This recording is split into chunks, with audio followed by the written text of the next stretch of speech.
Nellore we are high స్కూల్లో రాష్ట్ర పురపాలక పట్టణాభివృద్ధి శాఖ మంత్రివర్యులు డాక్టర్ పొంగూరు నారాయణ గారి ఆధ్వర్యంలో చేపడుతున్న ఆధునీకరణ పనులు చివరి అంకానికి చేరుకున్నాయి. వీఆర్ హై స్కూల్లో శరవేగంగా జరుగుతున్న పనులను మంత్రి డాక్టర్ పొంగూరు నారాయణ పరిశీలించారు. నిరుపయోగంగా మారిన కాలేజ్ భవనాలను పరిశీలించి అధికారులకు మంత్రి పలు సూచనలు చేశారు. క్రీడా మైదానంలో ఏర్పాటు చేసిన స్పోర్ట్స్ ప్లే ఎక్విప్మెంట్లను మంత్రి పరిశీలించారు. ఆకర్షణీయంగా తయారైన క్రీడా మైదానం చూసి హర్షం వ్యక్తం చేశారు. క్లాస్ రూముల్లో డిజిటల్ బోర్డ్స్, లేటెస్ట్ ఫర్నిచర్, ఆకర్షణీయమైన పెయింటింగ్స్ ఏర్పాటుపై మంత్రి సంతృప్తి వ్యక్తం చేశారు.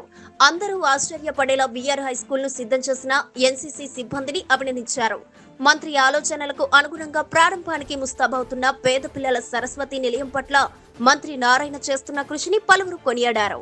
ఈ సందర్భంగా రాష్ట్ర పురపాలక పట్టణాభివృద్ధి శాఖ మంత్రి డాక్టర్ పొంగూరు నారాయణ మీడియాతో మాట్లాడారు. ఈ కార్యక్రమంలో joint collector Karthik, corporation commissioner Nandan, TDP నాయకులు, మున్సిపల్ అధికారులు పాల్గొన్నారు.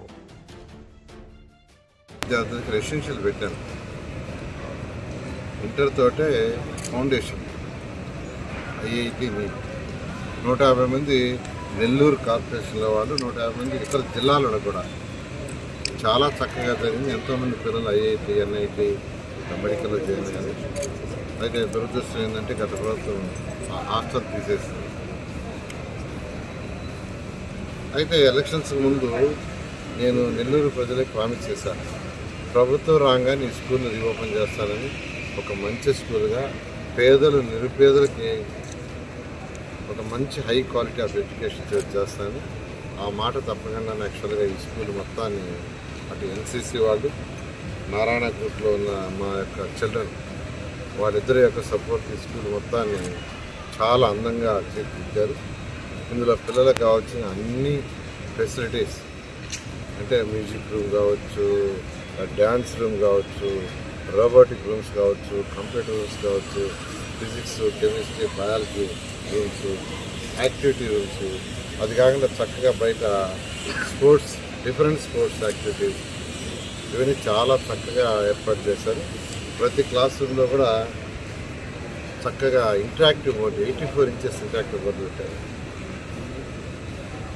చక్కగా ఇంటరాక్టివ్ బోర్డులు పెట్టారు. పిల్లలకు కావాల్సిన ప్లే ఎక్విప్మెంట్ చేశారు.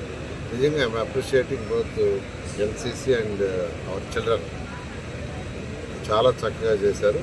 అయితే దీన్ని ఓపెనింగ్ చేయడానికి ఇంకొక 4-5 రోజులు యాక్చువల్గా ఎన్సీసీ వాళ్ళు అడుగుతున్నారు.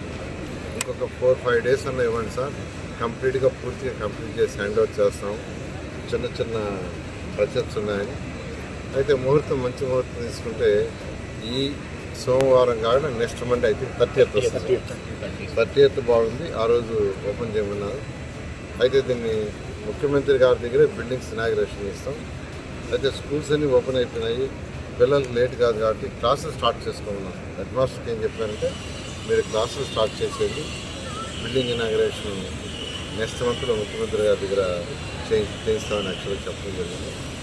ఈ విధంగా ఈ యొక్క స్కూల్ని ఇంత అందంగా, అందం అంటే చూస్తే పలుకులు వెలికిలే కాదు, లోపల ఉంచాల్సిన ఎక్విప్మెంట్, చక్కటి ఎక్విప్మెంట్, పిల్లలకి ఏముండ చేసిన అటు ఎన్సీసీ మేనేజ్మెంట్ని, చేసిన ప్రతి ఒక్క ఎంప్లాయీని మరియు మా పిల్లల్ని అందరినీ కూడా అప్రిషియేట్ చేస్తున్నాం. దీంట్లో ఇన్వాల్వ్ అయిన, అంటే ప్రస్తుతం జాయింట్ కలెక్టర్ గారి యొక్క ఆధ్వర్యంలో, జేసీ గారి ఆధ్వర్యంలో, మన యొక్క మున్సిపల్ కమిషనర్, ఎందుకంటే వారి సపోర్ట్ కూడా ఇక్కడ ఉంది యాక్చువల్గా. ఎందుకంటే దీని పేరే వీఆర్సీ మున్సిపల్ స్కూల్ అని పెట్టాం. అంటే అటు మున్సిపాలిటీ వాళ్ళు, అటు గవర్నమెంట్ రెండు కలిసి యాక్చువల్గా చేసే విధంగా దీనికి అటు డిఈఓ, ఎంఈఓ కూడా యాక్చువల్గా చాలా సపోర్ట్ చేశారు. నేను అదే చెప్పాను, ఇన్ని రోజులైతే మొత్తం స్ట్రక్చర్, హార్డ్వేర్ ఇచ్చేసాం. ఇంకా పిల్లలకి చక్కగా చదువు చెప్పే కార్యక్రమం చేయమని యాక్చువల్గా ఇవాళ జేసీ గారు, మున్సిపల్ కమిషనర్ గారిని, డిఈఓని, ఎంఈఓని ప్లస్ టీచర్లందరినీ కూర్చొని పెట్టి వాళ్ళందరితో కూడా డిస్కస్ చేయడం జరిగింది. కాబట్టి 30వ తేదీ నుంచి స్కూల్లో పిల్లలకు చదువు పాఠాలు చెప్తారు. బిల్డింగ్ ఇనాగ్రేషన్ అనేది ముఖ్యమంత్రి గారు టైం ఇస్తే దాని ప్రకారం పెట్టుకోవడం జరుగుతుంది. పిల్లలకి